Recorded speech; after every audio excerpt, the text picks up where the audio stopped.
The Tim and Tony podcast is brought to you by Tim. Why do you use Bucked Up? Because Tony, everybody needs a little help in their life. I found out a few years ago that I needed that extra push to actually do my workouts at the level that I wanted to be doing them at and to get the results that I wanted to out of working out. And so, one of the most frustrating things is when you're hitting the gym as hard as your body will allow you to, and you feel like you're not getting anywhere. These supplements will really help you get to that next level, get to that next step, and push you to hopefully reach your goals. So that's why I use it. Bucked Up. It tastes fantastic and it helps you work out. Get it, use it. We have a promo code, right? We do. Promo code, very easy to remember. It's T and T20. Get 20% off your Bucked Up order. They have supplements, every single one you can think of, shirts, hats, fucking joggers, anything you could possibly want. They've got it. TNT joggers. TNT 20. Get 20% off your entire order today online, buckedup.com. TANDT 20. Tony, before we had this podcast and we received this next wonderful sponsor, we both struggled with our fashion game, specifically and especially our gym fashion game, which is an underrated part of going to the gym.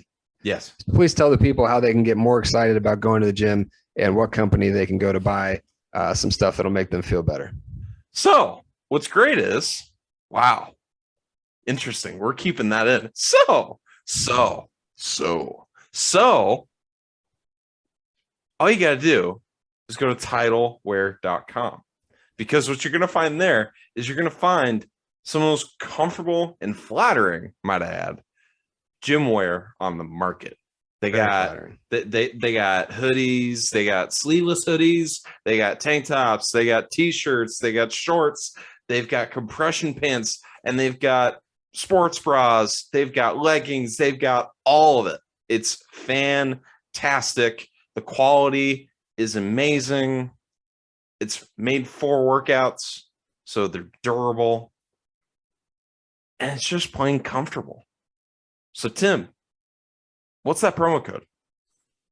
Very easy to remember. It is TNT15. That's TANDT15. That's 15% off your entire order. You can order one thing. You can order 13 things. You can order 100 fucking things. It's 15% off the entire order at title.com. And if you want to order 100 fucking things, you do it, and you do it with the promo code TANDT15. Tim, do you care about sustainability? I do.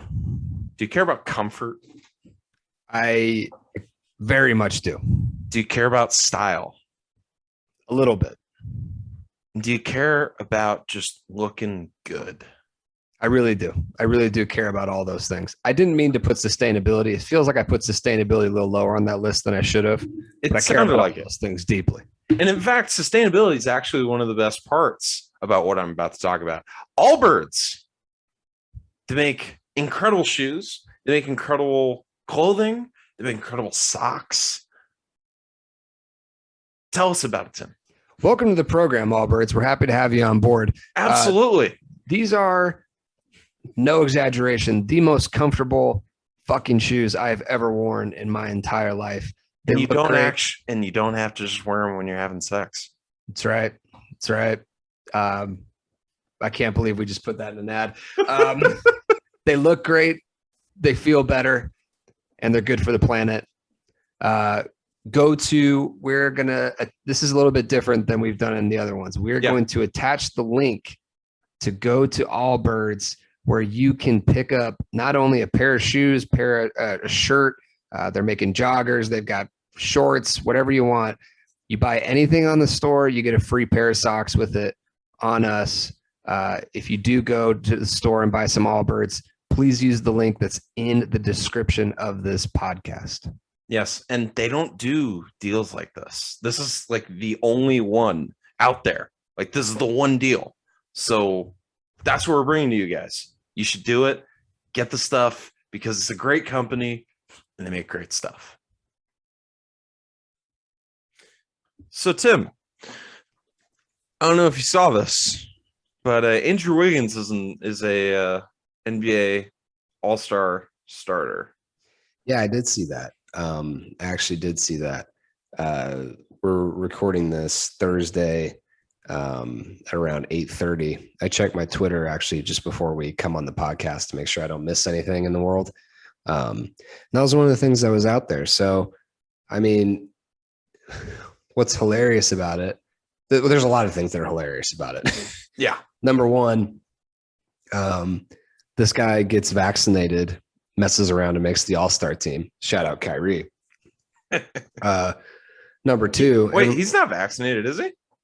Yeah, no, he got vaccinated. That's why he can play home games. Oh, I didn't know he was playing home game. Wow, I missed that whole thing. Congrats to Kyrie. Which one did he get? No, not Kyrie, Wiggins. Oh, Wiggins. Okay, yeah. Wiggins was like anti-vax at first, and then he got vaccinated. No, okay, I knew about that. I was gonna say, oh, Kyrie did. Oh, Kyrie's a fucking idiot. Like, because if you were to get it, he'd be like, no, I'm getting AstraZeneca. I mean, I'm 100% positive that he's like tried ivermectin and whatever other treatment.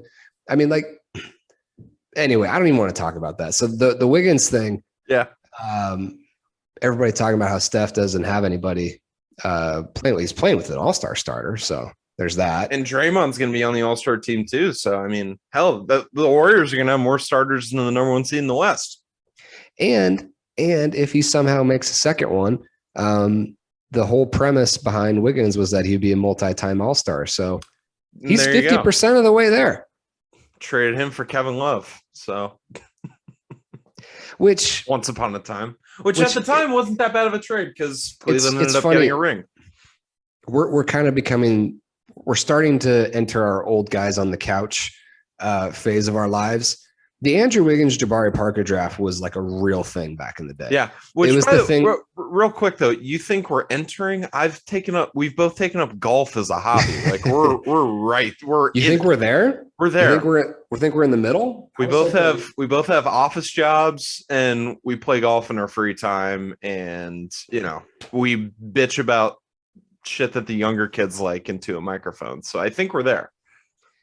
That could be, but the Andrew Wiggins Jabari Parker draft was like a real thing back in the day. It was something that we waited like 2 years for. You specifically were really excited for Jabari Parker. You knew who they were when they were like juniors in high school, and you were like waiting for it. Yeah. So that trade, like in hindsight, doesn't even seem that weird. It's kind of like, hey, Wiggins for Love. Back in the day, I could see it.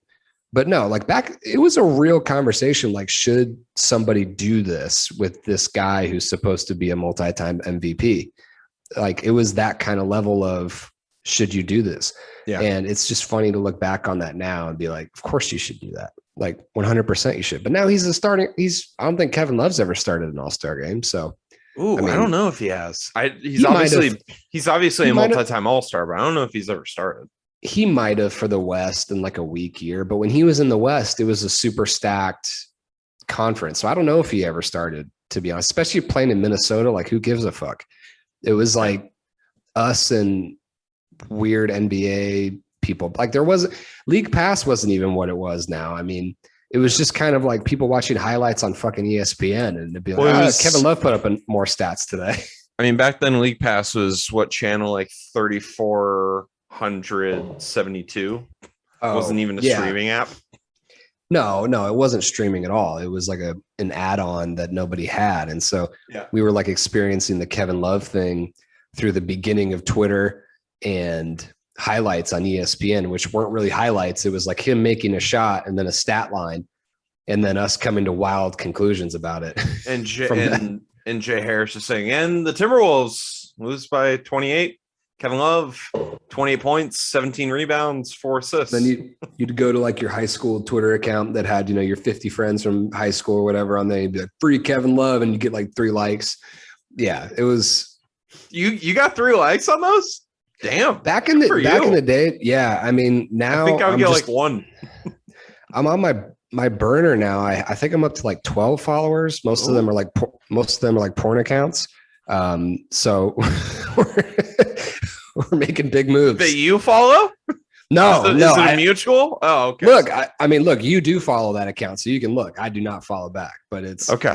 It's an interesting crop of people. I think I made some horrible joke about who was it? Oh, it was Bogdanovich, like back in the day. And so this guy named Bogdanovich's #1 fan follows me, which I actually thought was funny.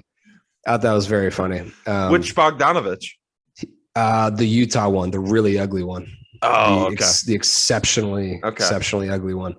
Which, look, I don't feel good making that joke, but he is like a multi-time millionaire. So if he really wanted to throw it back in my face, he could be like, I make more in like an hour than you do in a year. So yeah, cool. I'm ugly. Good for you.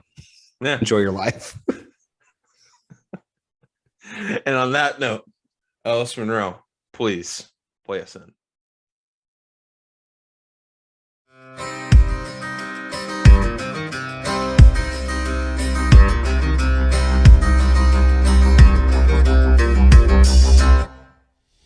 In a crowded room, somewhere in town.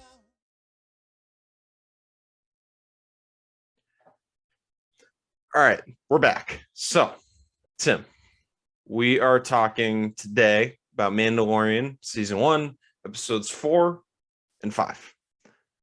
Overall, between these two episodes, how do you feel coming out of it? So, I feel I went back and I tried to find some stuff that was being written around the time that these episodes were coming out, to try to get a feel of kind of what everybody was thinking. And the general consensus seemed to be, this is so cool. But it's kind of like they're beginning and ending every story in an episode. And I think there was a lot of, consternation about that, where it was like, this feels like a weekly daytime kids show that like ends in an episode and you just kind of move on to the next thing. Knowing how some of this connects, not all of it, obviously, but knowing how some of this connects up at the end, I think I have a different perspective on it, because I even felt after the episode with the ATST, which is episode 4, I believe. Yes. I even felt after that, I was like, okay, like, is anything ever going to like come back, or like, is there going to be some continuation, or is the only continuation that Mando and Yoda are like out here, Mando and Grogu are just out here fucking shit up? You want me to answer that question? No, I know the answer to the question, like that, but that's kind of the thing, is that I'm watching it from a different perspective. And so I wanted to go back and see if this was something that other people were, I guess, seeing too, because it definitely, even now, it's still chronological. Like it's not Seinfeld or The Simpsons where everything resets. They're just completely detached, and you could make an argument that every single episode is in a parallel reality to all the other episodes. This show is very much linear. It's very much chronological, and it very much builds up, and it leads up to certain points. After the end of the first season, once we get to that point, you'll start to see you'll get a much better grasp on what the bigger picture is and where they're going with this. Yeah, I do remember, because you got to remember, this came out, the first season, if I remember correctly, came out between Last Jedi and Force Awakens, and there was a lot of expectation, obviously, or not Force Awakens, Rise of Skywalker came out between the movies 8 and 9, and so anticipation was high for 9. And what I honestly liked about this show in general was that it did the very thing that you're talking about. It just kind of, there were stories, dude, bringing Star Wars lore. Like episode 5 is on Tatooine. That's The cool. last episode aired a week after episode 9. That's what I was trying to remember. Yes, because the finale of season 1, you had to watch the whole episode, and once you did, you got a sneak peek into Rise of Skywalker. I remember that because you couldn't even fast forward and watch it. They coded it so that you had to watch a certain amount of the episode, and then it unlocked at the end. So that makes sense. And there's also a couple things in the finale that foreshadows a lot of stuff that happens in the movie. It's actually pretty cool. By the end of season 1, you understand, okay, they're moving towards stuff. They're actually going to be moving forward, not just the Mandalorian plot, but the Star Wars plot in general. And it's very exciting. So episode 4, it starts out in a very peaceful village for a second. And in true Star Wars fashion, we're just going to go start killing some random villagers that aren't doing you any harm. We're going to take their shit, and then we're just going to leave. Just very, very fucked up. Very fucked up.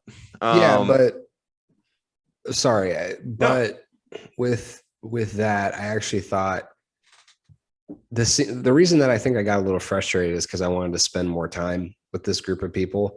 I think was really my sort of overarching feeling, because it was similar to some of the moments in 8 where it was like, oh, these are like real people that live on these planets that are just like, they're farmers. They get by. They're not like, what happens to them day to day doesn't matter. Like the ATST could have wiped that whole fucking village out. It wouldn't have impacted anything in like our main storyline. Right. But what was great about it, non-royalty, which is always nice.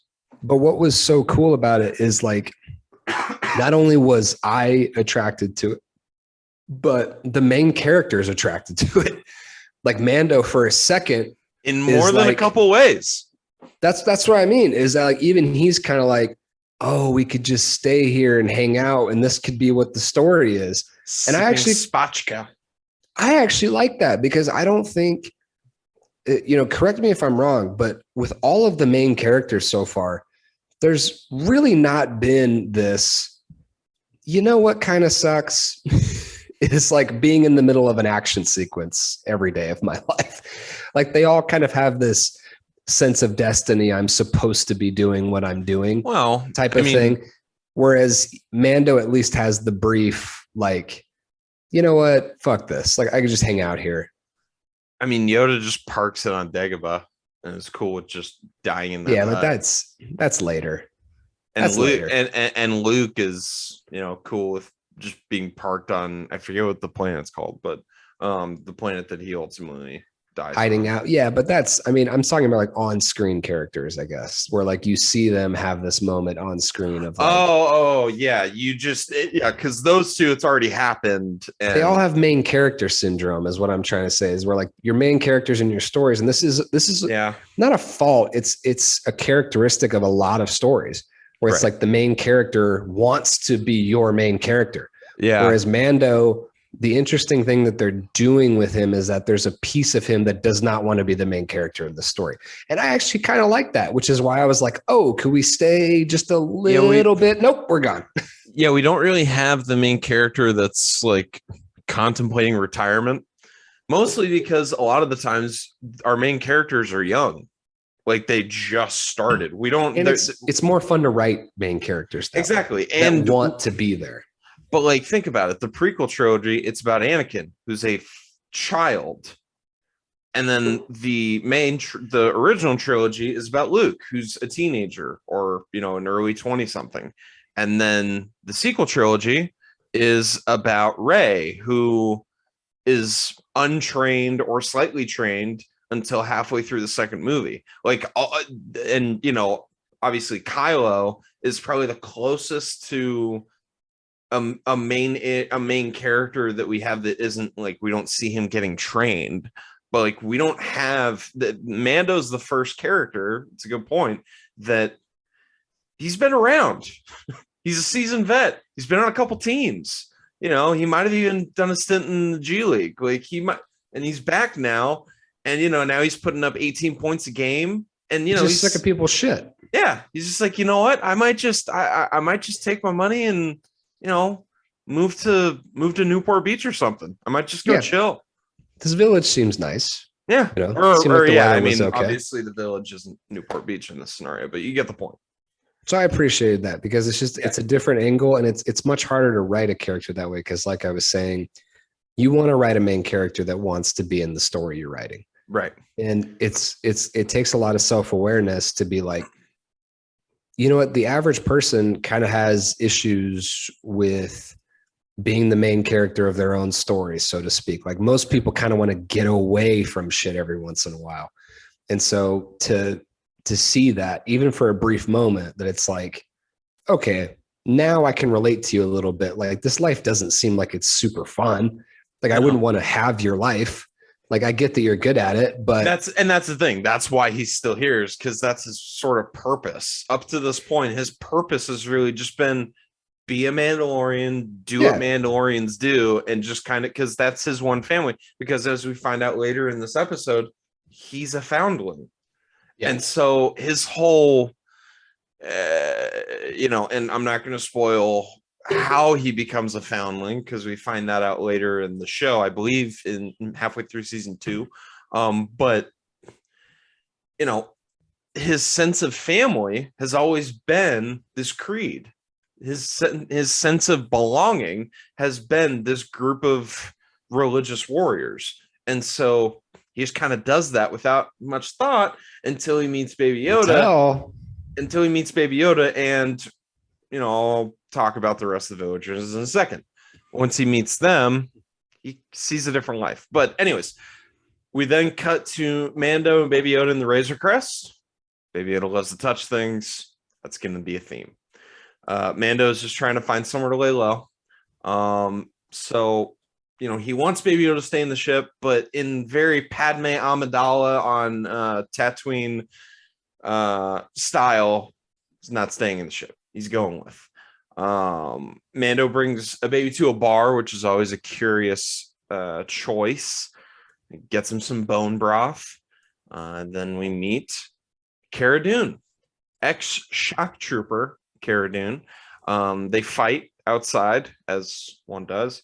She thinks she won, but here's the problem, is that when they're pointing the blasters at each other, she's pointing it at the top of a Beskar helmet.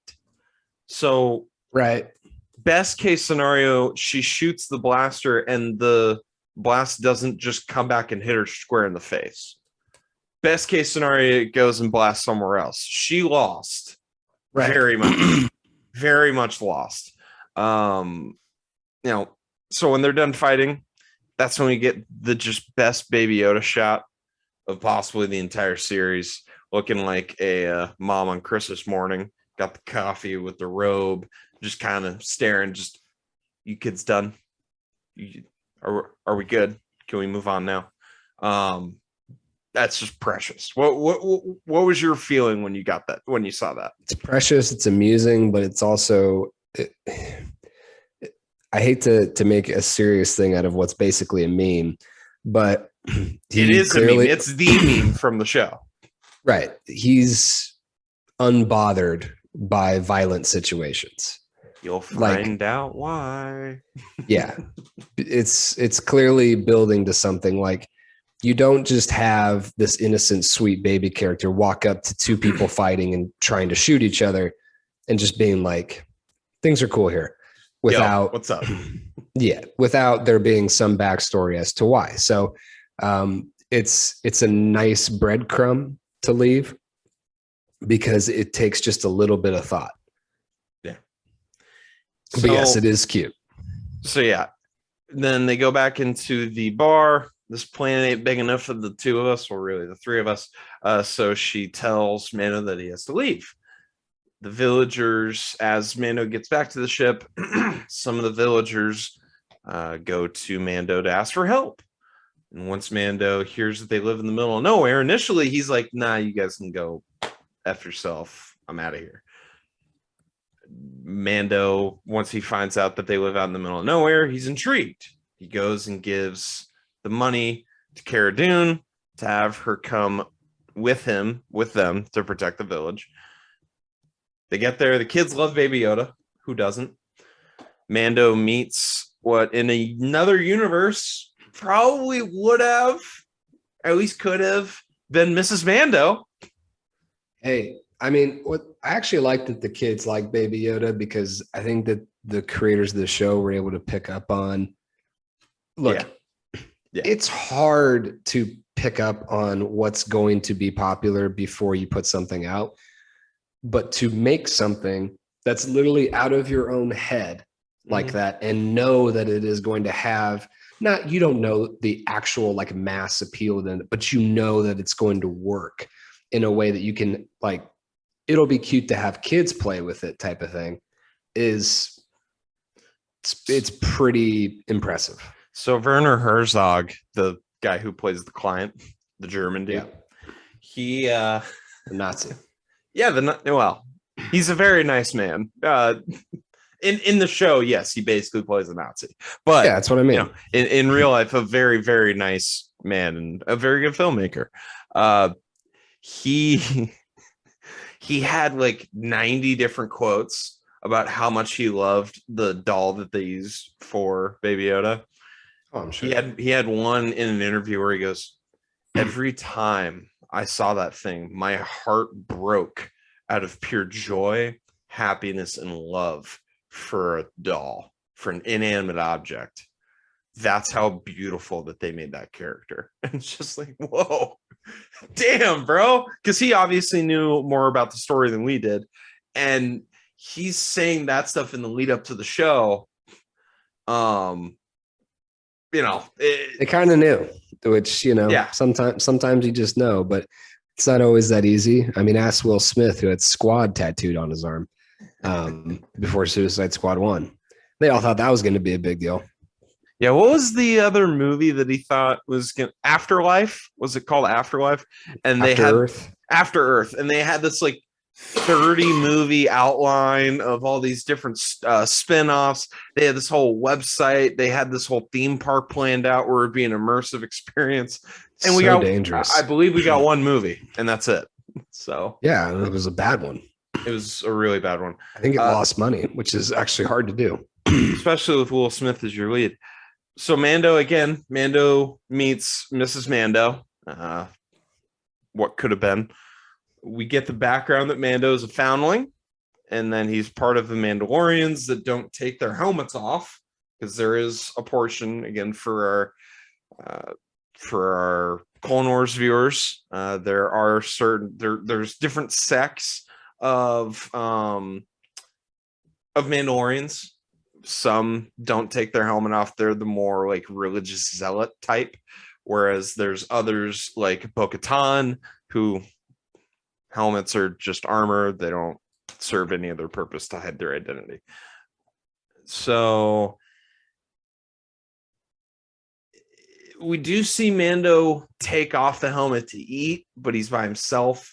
So that's signaling to us they take it off, obviously, but just not around people. So that's the kind of one caveat. These people never eat. No, he does. You really think we need to show you eating once an episode? Like, that's not very fun. It's something that you can do in a TV show like this, where basic dumbass questions like that can actually have answers. Like, hey, we have hours of Avengers movies. We've never seen any of them go to the bathroom. It's like, all right, bro. Like, yeah, we also don't see them brush their teeth, but they all have white teeth. Like, what do you want? Yeah, but you can get into smaller details like that. Yeah, like Sam's apartment, when you have more time. So, if I could just step out of the episode for a second. You people think masks are bad. This dude's got to wear a fucking helmet at all times around anybody. We're asking you to wear masks indoors while near people, and it's cloth. Wear the mask. They see ATST tracks, and they tell them they got to get the hell out of here. They're the villagers say that we're not going to leave. So now begins the training and plan montage, which is always good. And we find out that Mrs. Mando can shoot because of course she can. Because of course she can. Exciting. And I think really that, turns him on. I was just going to say, I think that was when you really started thinking like, oh, I might stay. I might stay. I like her. Yeah, the suit started getting a little tight there. You could see. Yeah. But with the ATST, I just wanted to say that the way that they react to it is hilarious because we think of them as kind of useless, to be honest. It's kind of like, scary, but not really. Like if you have like 10 of them, then that's a problem. Yeah. But so it just comes back to you can tell good stories without having it be these fucking magicians with light swords. Yeah. Because they're fucking terrified. They're like, yeah, that thing could take out armies. And Mando is like a legitimate fighter. And he's still like, no, fuck this. Cara Dune, an ex-shock trooper, which shock troopers are like they're an elite level of fighter. Which adds an extra level of coolness, if you want to say it, to episode 9, where they're most prominently featured. It's like, oh, I get it now. They look stupid, but they're actually very powerful and people are afraid of these things. It's like 5 seconds. It's why it's one of the many reasons why I love this show. It gives power calibrations. It gives me depth. It's like, oh, yeah, that was more impressive than I maybe thought the first time I watched it, because now I have more information about this weapon. Because you know what? Yeah, when you watch the prequel trilogy and you watch Obi-Wan and Qui-Gon just running through entire companies of battle droids, like, yeah, they look fucking ridiculous. But then you realize, oh, like if Mando was fighting that many battle droids, he'd get captured. He just would, because he's not a, like you said, a magician with a laser sword. He's just not.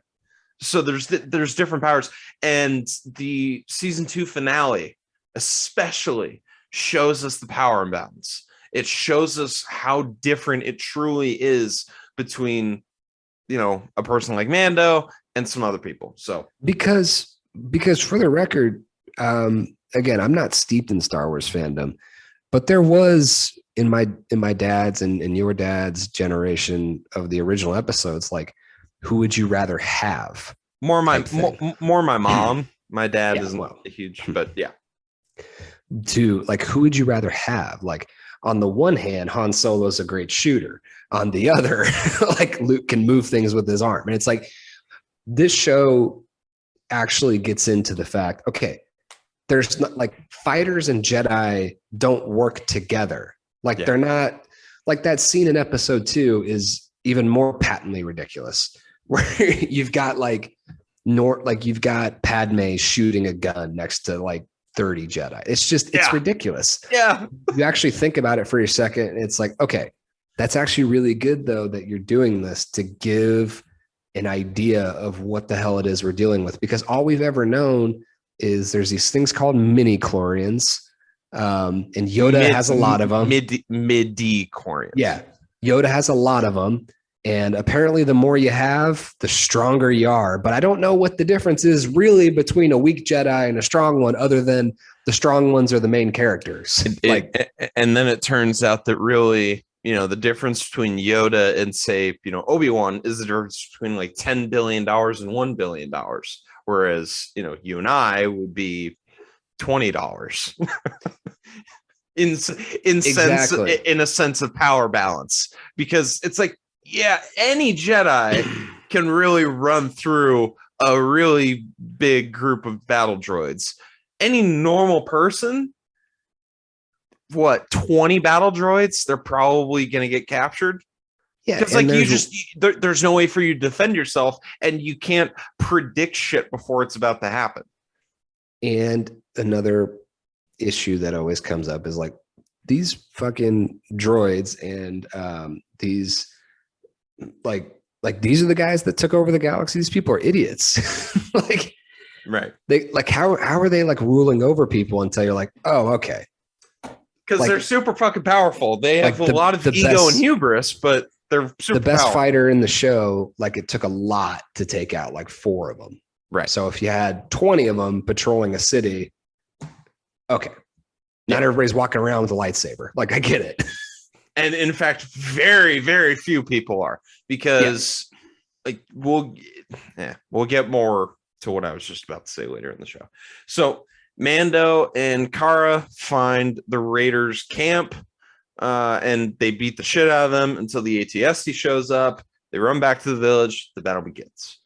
Seems like Mr. and Mrs. Mando are really the only ones doing any damage, until Cara gets the rifle, gets the ATST to step forward into the little river creek thing, the little trench that they made.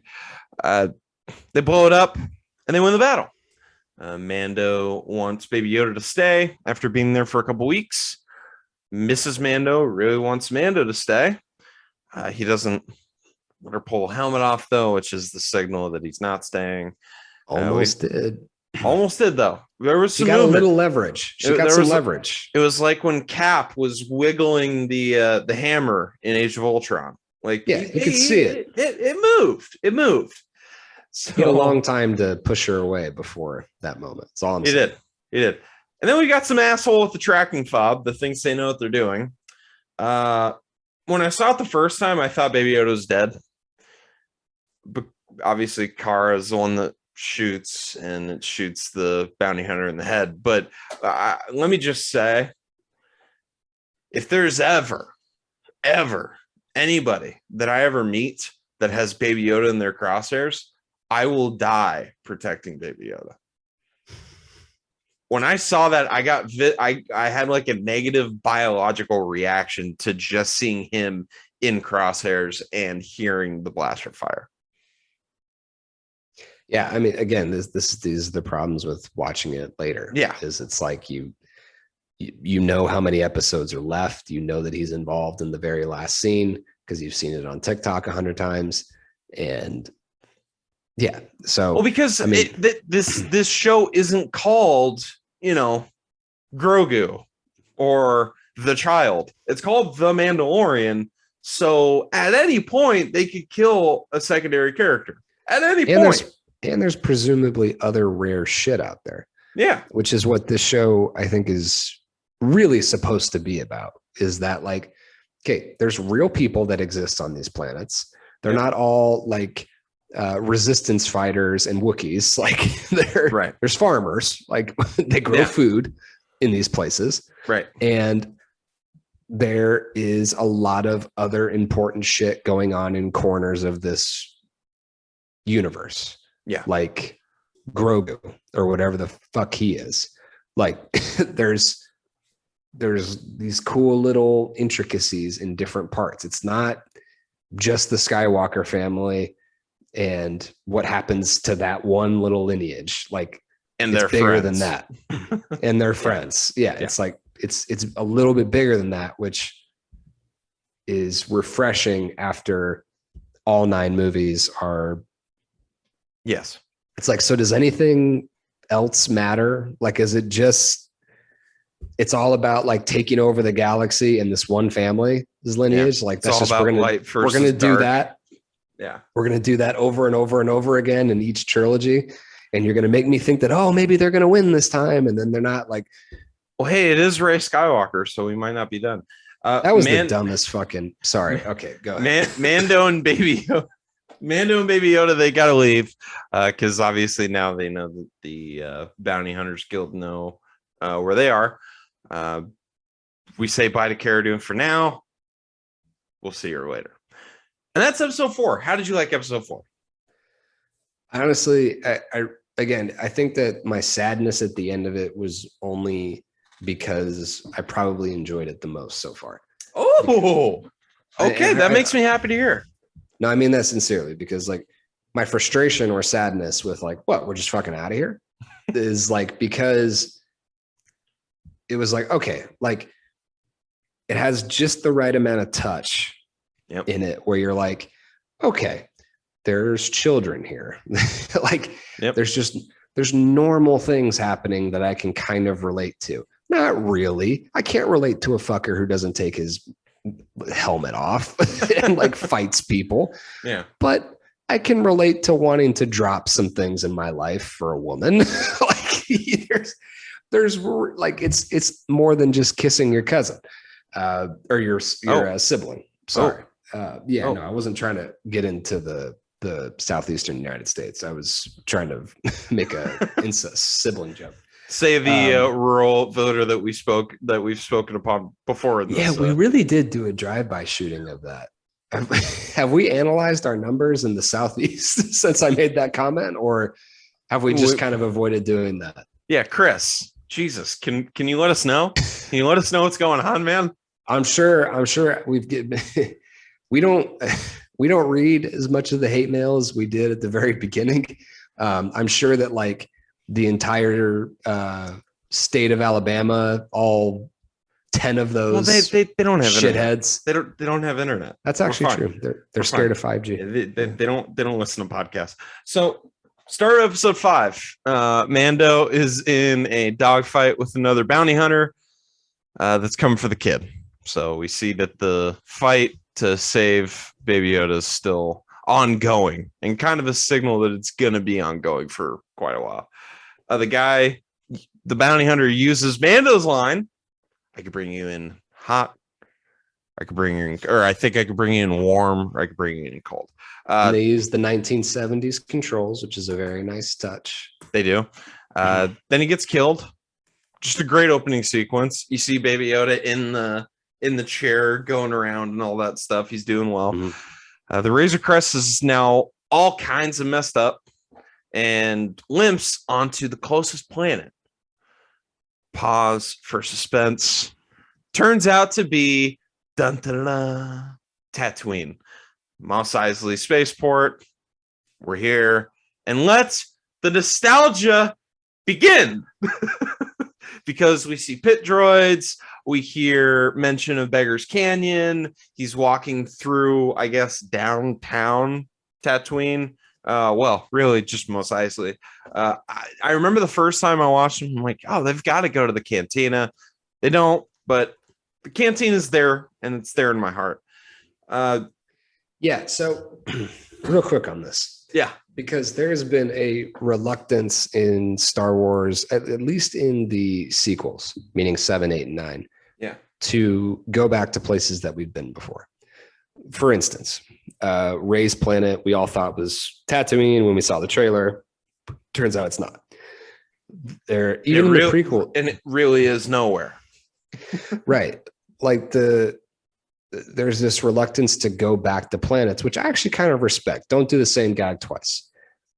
But that being said, said, you mean you're saying they have a reluctance to do the same thing over and over again when we've built like no 5 Death Stars? I'm saying that this is one area that they have stuck to. We haven't been back to Hoth, which is one of the coolest scenes in the entire series. Like, why the hell would we go back to Hoth? It looks like a miserable place. That looks like North Dakota. Tatooine looks worse. Why do I want to go back to North Dakota? A lot of people live in Arizona. A lot of people live in Arizona. More people live in Arizona than North Dakota. I'm just saying. Yeah, in the places that don't look like Tatooine. The places that look like Tatooine are why Trump almost won the state. But no, I here's the thing. Going back to places or locations are different for me in terms of doing it again, so to speak. Yeah. Because in a location, there's always, in a movie, as you're going through it, you don't often get a lot of opportunity to look around. It's like we're in the cantina, we're in Jabba's palace, we're in the pod racing. Like, you don't get to look around, so to speak, and see the other things that are there. And when you go back to a place, you give an opportunity to look at what else exists there. And so going back to places is not something that I actually think is a tacky move. I think that it's, when done correctly like this, it can actually add depth to those other movies when you go back and watch them later, which is a trick, by the way. It's a trick, by the way, that Marvel's done a couple of times with there's other things going on at the same time as these movies that they do in their television shows, most notably Daredevil, and that they do in their other movies. It's a good trick because it adds depth to those movies and it makes you go back and like, just from a pure like money perspective, it makes me go back and then want to watch that to like get some of the things that I missed. So then you can do the Leo meme of him sitting in the chair pointing at the screen. Did you see the deleted scene where Kingpin is at the end of Avengers 1? No. Oh, I'll send it to you. It's good because it's exactly what you're talking about right now. It's chef's kiss. I think that's one of the reasons I love Daredevil was it was like, oh yeah, when people come and just start knocking over buildings, it's kind of a bad thing. Might affect some things. Some cops are definitely going to show up and there's definitely going to be a problem. So they land, Mando shoots at the Pitroids. This is where we meet Peli Moto. I don't ever think we actually hear her name, but I know her name. I know how her name is at least spelled. So that's going to be my best pronunciation. She's not a fan of Mando so far. She agrees to work on the ship without getting paid up front. Well, I believe he pays her what he has up front and then says he'll get the rest at some other point. I would imagine that Mandalorian armor kind of shows that you know what you're doing. I feel it's like walking in with like a Louis Vuitton shirt or something. And because like a Gucci chain or something. No, because that could be fake, right? And having Beskar armor, if you know what you're looking for. I'm saying like if you are somebody who knew, oh, that's a real Louis Vuitton, whatever the fuck you have. No, that's a fair point. But I will say the Beskar though, it shows like even if I don't really know what I'm doing, I'm bulletproof basically. So like I have a much larger margin of error than some other people, say some other Han Solo lookalikes that we're going to get to in the episode. He starts walking around Mos Eisley. We see the stormtrooper helmets on spikes. Love that aesthetic. Baby Yoda comes out. Peli Moto loves him. It's a little uncertain at the beginning, but then loves him.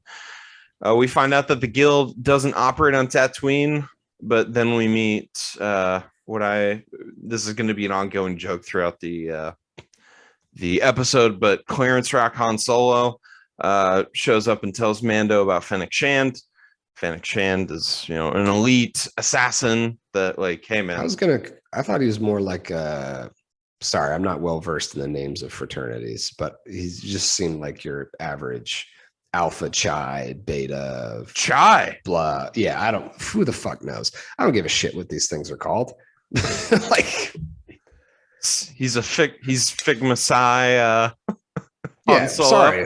Sorry, I had to work in college. I don't know what these things are called. We had the same job in college. What are you talking about? That's all I'm saying. We worked at the same place. So Mando, so he meets Clarence Rock Han Solo. They go to find Fennec Shand. We find out that Mando knows Tusken Sign Language, which is, I would imagine, very helpful. What was that? Handy. I was also just going to say something that I forgot to get earlier. Like, she does work on his ship before he pays her, but the little that we know of how commerce works on Tatooine seems like there's some greedy fucks walking around there. So I don't think this is a deal that everybody gets. In fact, she might be the only virtuous person that exists on that godforsaken planet, as far as we know. So, yeah, you're probably right about that, actually. So they find another dead bounty hunter being dragged along by its, beast of burden, whatever you want. I forget what the name of it is. Mando's Beskar serves as target practice for Fennec. He thought, so then, again, Clarence Rack thought that Mando was asleep. It's kind of like when you check your hair in a parked car window and then don't realize that someone's in the car. That's what kind of happened to him. Moldy bread Han Solo messes up the throw of the little flash grenade, and Mando he gets shot off the speeder. He then gets the shit beaten out of him by Fennec, and then Mando comes up and he fixes everything, and he says, "Hey, good distraction. basically getting put in an arm bar. Good job. The planet, this is when we find out that the planet that Mando was originally on is called Navarro. They really flex the volume in this episode. They linger on the golden hour shots. They even decide to do an after sunset shot, like a scene with just enough light, because they can do that.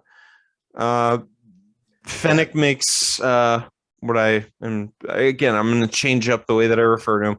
Week old glazed donut Han Solo. They go again.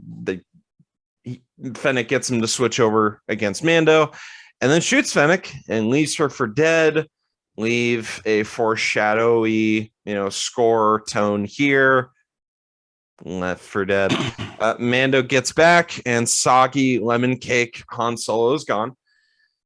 Melted ice cream cake Han Solo has Peli and Baby Yoda when Mando. So you gets just back. have like 30 of these written down on a piece of paper? Only a couple more. Okay. Yeah. All right.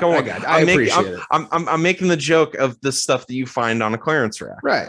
Yeah. No, I got you. He's. I'm enjoying it. I just don't want to be laughing as the podcast is going on because it makes for bad audio. So bought on November 1st candy. Han Solo is, dead, and Baby Yoda's okay. We say bye to Pelimato for now, and then someone goes to Fennec's body. More on that later. So ultimately, this is basically, we find this random aspirational bounty hunter who he needs that first job. Very aspirational. He definitely smells like Axe body spray. Like, I just know he does. Yeah, I could smell it through the TV. Yeah, I could smell it through the TV. He uses that nasty hair gel that basically you could like cut diamonds with how hard it makes your hair. We find him. He's inept. He's irrationally confident, but also scared and not really all that skilled. He just he comes by on her screen and he dies pretty quickly, and Mando just keeps on surviving. Doesn't seem like the economy is doing well under the New Republic. Is that your hot take? That's my take, because like if idiots like this are like, I know what I need to do. Like there's no other fucking job you could do that would pay at least decently well. You have to go like risk your life to capture legendary assassins. I mean, when you're dressed like that, there's not really much else you can do, right? I don't know. Like there seems to be a lot of bartenders in Star Wars. Like, I guess they're getting paid shittily like they are in our world. I'd imagine that they're actually getting paid less because there's a lot of droids that are bartenders. That's true. We've already seen the automation of bartenders. If they're automating bartenders, Lord knows what other jobs they're automating. I'm just saying, like the only jobs that there's even droids being assassins. Right. Really, the only jobs that I know of are like henchman, emperor, Jedi, chancellor. We got that. Senator. Well, no, that was in the Galactic Republic, though. Yeah, so like these are really the only jobs. The Galactic Senate, excuse me. And bounty hunter. So it's like I'm just saying. Yeah. Is there? I just don't feel like the economy is doing very well. Farmer, we know farmer. Farmer, that's true. I mean, he doesn't seem like the farming type. He seems like the mom and dad cut me off. He seems like our buddy Brock from Stanford's like best friend. He seems like he got cut from the Ducal Cross team.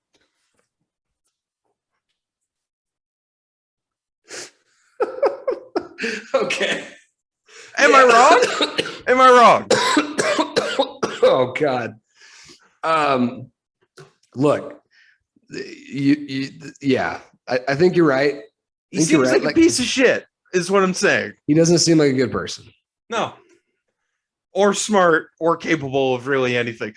My favorite part of the episode was when he looks at Mando and goes, I don't have Beskar armor. And Mando's just like, no, you don't. So be fucking careful. Yeah, I mean, I don't know. This fucking kid, I just have all sorts of questions for him. I mean, it's smart to create characters like this. Right. Because if again, the way that the show's set up is like there's this overarching problem that we're dealing with. So to create conflict along the way, you need a couple stupid stooges that kind of manifest themselves in your story. Right.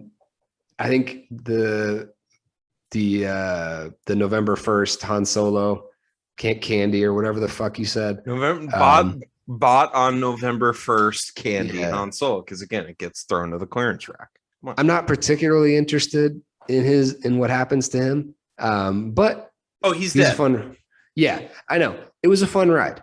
That's all I'm gonna say. He was comes in for an episode. Yeah. That was all I needed.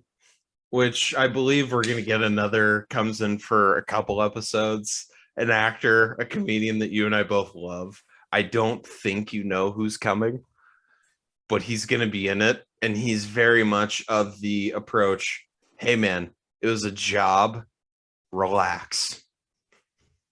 Like if you didn't like my character, I got paid. So shut up. He's very much in that. I'll put it to you this way. He was asked a question in an interview where his character was from, since he had a Boston accent in the show. Right. And he said, I don't fucking care. It's great. It's great. So, all right. Do we have any nominees for Ted Cruz Award? Do we have any stuff that can be planted for our finale? It's tough because I think there's one person that it might be a little premature to nominate her, but I think to nominate her now really signals to you how great of a character she is. But Peli Motto definitely needs to be nominated for MVP. She's not going to win, but when there's there's a person on there that gets like a couple fifth place votes, like everyone's like, they need to be mentioned. She needs to be mentioned. She does, because she takes care of Baby Yoda. Well, here's my only nomination that I'm kind of thinking about, and this just kind of comes into real life. I mean, the person that we know for sure that Ted Cruz would be hanging out with on this show is Cara Dune. So does she? I mean, even though she's a good character, like, do we nominate her? I think we can nominate the actor and not the acting or the character that is acted. Hey, that's all good by me.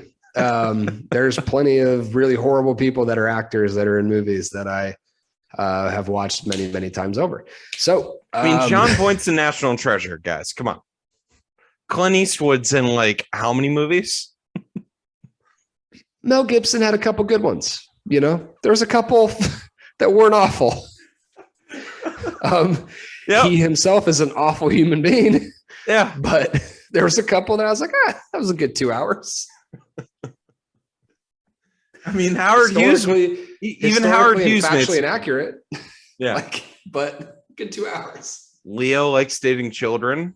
He makes incredible movies. He's an amazing actor, but So I'm always able to celebrate the art from the artist. Absolutely. It's all good. So where you're sitting right now in the story, where are you hoping the story goes? See, here's the thing. If I was to remove myself from what I know happens, I think. No, I'm saying at the end of season 1. Like, what are you hoping? Hoping happens at the end. I got it. So I think one of the marks of a good story is that you just kind of enjoy the ride. I think focusing too much on where the end result is going to be. And this is what I think people's problem was with both Breaking Bad and Thrones, was that people got so caught up in theorizing how is it going to end that you kind of forgot the 99.9% of this is getting there. And if that sucks, I don't give a shit how it ends. It's like So- how when Game of Thrones ended, we just decided to all forget the episode before the episode that they forgot to turn the lights on for. The episode before that, when they're all hanging out in Winterfell, and we get like basically 3 20-minute scenes like a play. It's an amazing episode. We knight oh god, what's her name? It's been a while since I've watched Game of Thrones. Brienne. Yeah, we knight her. Jamie knights her. Like, it's a really cool, heartfelt episode. We get the Squire. Podrick. Magic cock. Yeah. Yeah. Yeah. He can sing. Nothing Podrick can't do. Yeah, the man of many talents. No, but I think you're right. Is that it just gets forgotten, and it's an amazing episode of television. Every show that I've ever enjoyed, I've never been focused on how it ends. I think that there's something to be said that I'm enjoying just kind of existing in the world, and where it ends, it ends. Because and this I think is why people I get asked. too caught up in it. Because with like The Sopranos, you can't talk about that show without people bringing up the end and how weird it is. It's like, okay, How I Met guys, Your Mother. It's like, okay, guys, but there's a reason that the ending is quote unquote disappointing. It's because so many fucking people were watching it, because so many fucking people loved every single moment of what led up to that very weird choice. People overthink endings. Yeah. I'm starting to get to the point where I just think, I don't know that anybody's going to do an ending quote unquote well. I think the writers overthink it. I think the director overthinks it. And I think the fans especially overthink it. And it just becomes this hodgepodge mess. And you're just kind of like, guess it's over. So I know that the show obviously has more than one season. So this isn't quote unquote the end. But as far as where it's going, I have no hopes or aspirations. And that's why I asked the question, because I knew I was basically giving you I was lobbing you an alley-oop for you to slam home the whole "who gives a shit" take, because it's the right take. Because, like, okay, if you build all these theories, it's one thing to build a theory, have fun with it, let it sit in a vacuum, and be done with it. It's another thing to be like, this is the only way. If they have to do this, or else I'm going to be mad, because nothing else makes sense.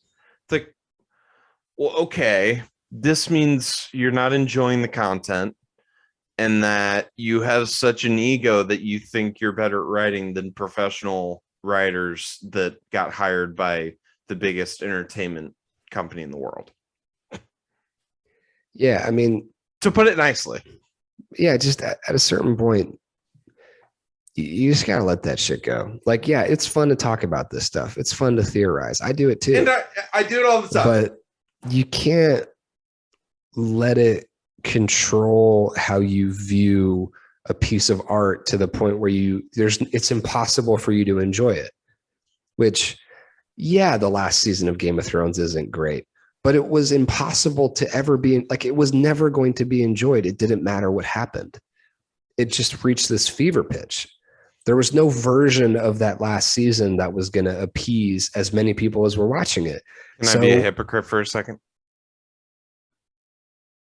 It's your podcast. Go ahead. I mean, my name is second, so I just want to make sure.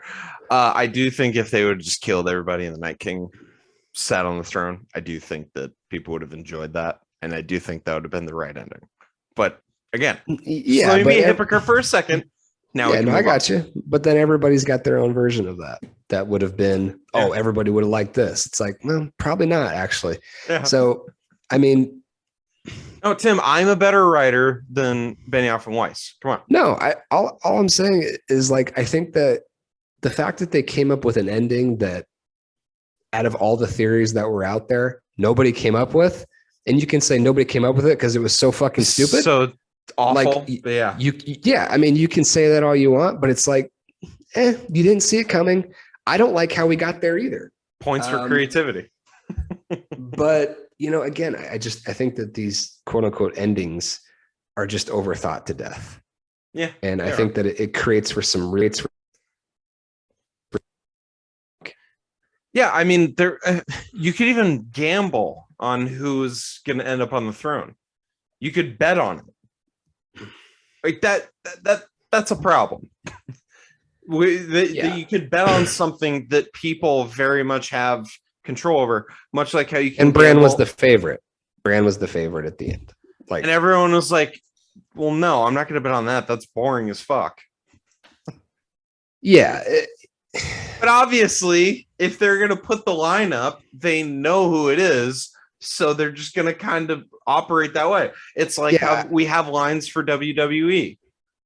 I hesitate to tell people, like, don't theorize. Because like, if you love something, like, engage with it in the way that you feel comfortable. The amount of fan fiction I've written for Star Wars is absurd. Yeah, but I'm just begging people, like, just open your mind a little bit. Because Mandalorian's going to be multiple seasons.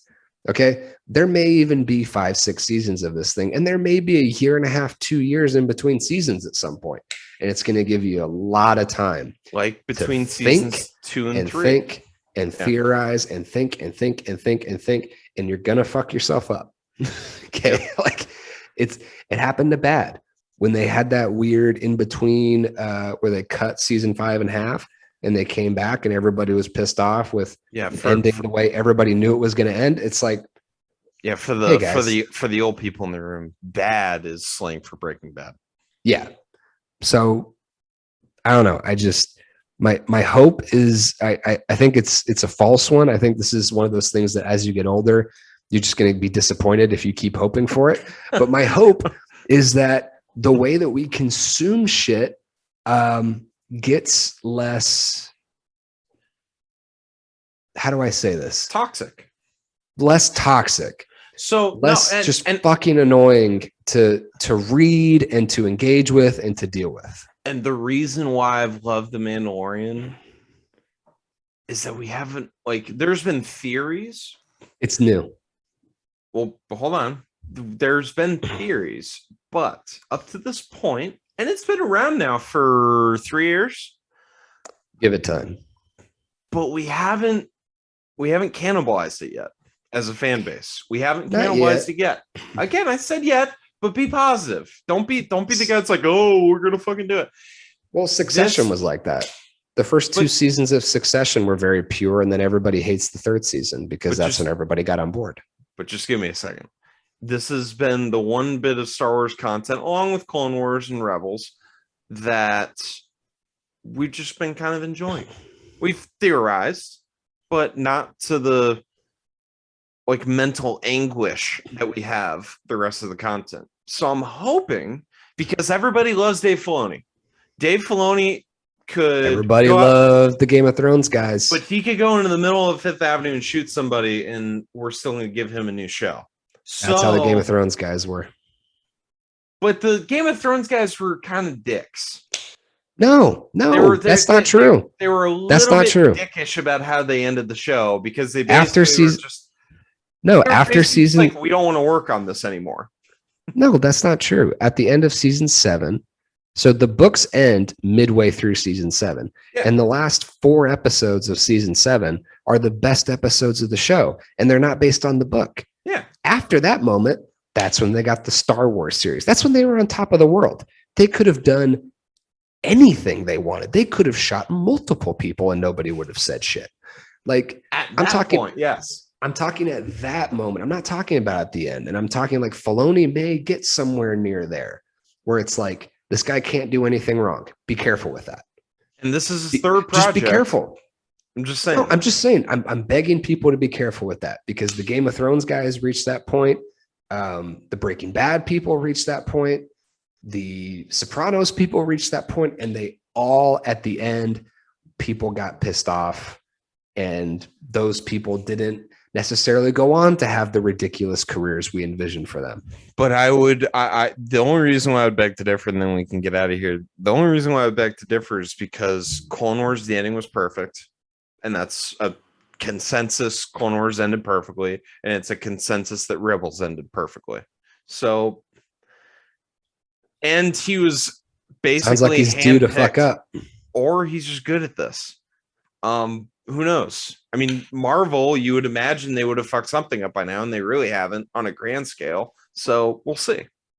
Everybody's got misses. Yeah. So, I mean, John I think with Favreau this, made Cowboys and Aliens. I think this for right now is very pure because it's new. And I think that give it time and we'll get into the zeitgeist that is nerd fandom, and it will become it's going to be unfortunate when it happens because I'll see it coming, because there'll be like this 2-year gap between like the last season, and that's when it'll really pick up. There's been a 2-year gap between these 2 seasons. Not the last season. Not the last season. Well, okay. Yeah. Okay. All right. You're being Max Kellerman right now. No, I'm not. You're just going to keep saying it until eventually something bad happens. Then you're going to be like, see, I told you. When they announce Rob Parker. When they announce this is the final season, and then there's a year or 2 gap in between, that's when we'll see it get to a fever pitch. People will never love the show more. During that year or 2, there will be no one who says they love the show more. And then as each episode trickles out, it may happen this time. By the way, I'm waiting for the episodes to come out. We'll see. I'm just saying, I hate how passionate fan bases engage with their content at the end, because I think that I wish the writers didn't take it so crazy.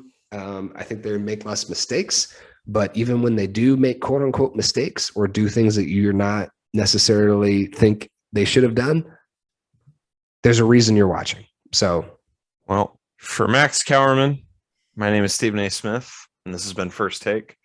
Thank you guys so much for listening. Or should I say, well, for Rob Parker, this is Colin Cowherd.